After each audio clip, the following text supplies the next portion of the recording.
চলো আজকে এই ছোট্ট শর্টসের মাধ্যমে কলকাতার একদম কাছে একদিনে ঘোরার মতন একটা ট্যুর প্ল্যান শেয়ার করি।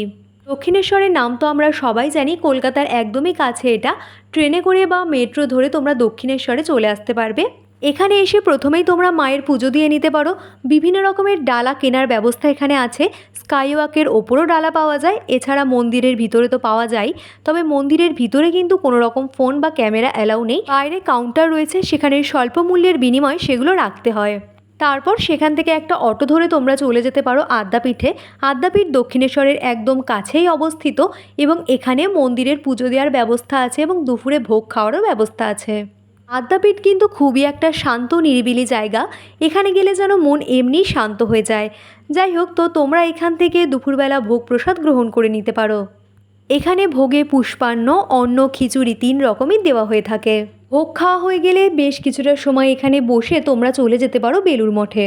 দক্ষিণেশ্বর মন্দিরের কাছে লঞ্চঘাট থেকে বেলুড় মঠ যাওয়ার লঞ্চ ছাড়ে, তো সেখান থেকে লঞ্চ ধরে তোমরা বেলুড় মঠে চলে যেতে পারো এবং বিকেলের সময়টা বেলুড় মঠে খুব ভালোভাবে কাটাতে পারো।